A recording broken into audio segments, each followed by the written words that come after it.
These are your evening headlines for October 30th, 2025, right here on BYU-Idaho Radio. Thanks for joining me today. I'm Jill Clary. Elizabeth Loam is one of the many BYU-Idaho alumni making an impact in the world as a disciple leader of Jesus Christ. She graduated from BYU-Idaho in 2018 and is a published author who specializes in fantasy books and has written several books such as Sonnets and Serpents and Beauty Reborn. Loam recently published Casters and Crowns and did a book signing at Deseret Book. In an interview with BYU-Idaho Radio, she talked about what goes into her writing process. I start out building a skeleton and I'm just trying to figure out the right bones, laying out bones, and then you stand back and look at it and go, oh no, I need a femur. Or, oh no, I put, a metacarpal here and that's not big enough. Then we start to get to a place where I'm like, okay, I think I have a functioning skeleton. This is starting to look like the creature that I want it to be. Loam started writing when she was around 15 years old. After attending her first writing conference in Ogden, Utah, she realized writing was something she could pursue as a career.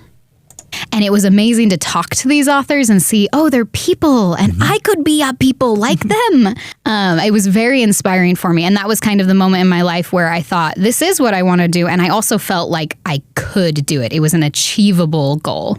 The most rewarding part isn't the money or awards Loam receives for her books. It's something more personal to her. When I personally work through obstacles and I come out on the other side and I see what I've become, that's rewarding. And that is a good compensation. The second thing is personal responses. So, when I have somebody who comes up and tells me that Beauty Reborn hit them really personally and that it helped them heal from something difficult in their life, in the end, that means more than an award. Not to say that the awards are not nice. They are. They're lovely. But there are other things that mean more. Loam says her time at BYU-Idaho was one of the biggest influences in her writing career. My time on campus was crucial for where I am now. I wouldn't be where I am now without my time here. A big part of that is the professors that I learned from on campus. I had so many good professors. You can listen to our full interview with Elizabeth Loam on our podcast feed. Just follow BYU-Idaho Radio on your favorite podcast app. With Rexburg City Council elections coming up November 4th, Hannah Hanneberg sat down with candidate Vince Haley to discuss what he hopes to bring to the position if elected. Here's an excerpt from their interview. So more than anything, you've got 3 seats open this election. You've got 2 that are wide open with Mike Walker and Robert Chambers not running again. You got Colin Exton, who's the only incumbent, running again. So you've got 2 seats that are wide open, and I'd love to fill that with somebody who loves Rexburg, knows the roots of Rexburg, and really wants to move it forward. And you stated a couple things that set you apart. What would you say sets you apart from the other candidates?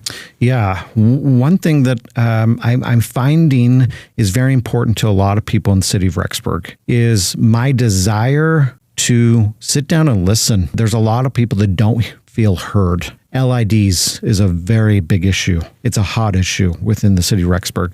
And I'll be upfront, I don't know the answer. I don't have the answer. I don't think anybody does. But what I do know is that I'm willing to listen and I'm willing to have the hard conversations and I'm willing to really investigate and put forward my best effort in finding the solution. With that and just knowing the resources, knowing people, knowing how things work within the city, within the county, within the state now with my leadership graduation in Boise recently, those have really elevated my desire and the need that I feel to serve my community. So as we approach Election Day on November 4th, take advantage of your God-given right within the United States and go and vote. Prior to that, do your opportunities to research. Talk to your neighbors. Talk to candidates. Get online. I think there's a lot of people that get online. I Love Life in Rexburg website, right? And voice their opinions, but then don't get out and vote. And that is the worst thing you could do, right? Get out and vote and make your vote count towards what you want to see rather than being complacent and not doing what you're enabled to do. To listen to the full interview with Haley and our other candidate interviews, visit BYU-Idaho Radio's podcast on Spotify, YouTube, or wherever you get your podcasts. This weekend, BYU-Idaho students sing a cappella at the Echo Effects events. Student reporter Alex Batman has the story. Campus Life invites students and the community to kick off the start of November by giving them a chance to enjoy a good old-fashioned a cappella event with not a single instrument present. The event is at the Manwaring Center Crossroads on Saturday at 7 p.m. You listen to some good music, you get to see some talented people, and you get to meet new people as well. Annika Mays, a student director for campus events and activities, says the event will be an opportunity for students to express themselves on stage. I feel like the a cappella shows is mostly for students to get together and show what they're passionate for. Every time we see all of their shows, they just seem so passionate and they sing so good, and we want to give them that opportunity to express themselves through music, through songs, because it's genuinely what they enjoy, and it's always so fun to see them. Mays says the show will include an intermission where free snacks and food will be available for those in attendance. Mays says attendees can expect an entertaining time watching the performances. They always have some creative performances, and they even sometimes dance, or they get super creative. So yeah, just to see creative people and see what they do, and it's fun. Mays says the singers had to audition to make it to the stage as part of the 4 groups who will perform. For more information, find Echo Effects on the calendar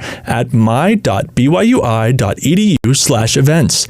Tickets are $3 with an iCard and $5 without one, and you can buy one in person or online at tickets.byu-edu. For BYU-Idaho Radio, I'm Alex Batman. These have been your BYU-Idaho Radio evening headlines for October 30th, 2025. Thanks for tuning in. More news, interviews, and great content are available on our podcast feed. Search for BYU-Idaho Radio on your favorite podcast apps. We're on YouTube, Spotify, Apple Music, and more. For BYU-Idaho Radio, I'm Jill Clary.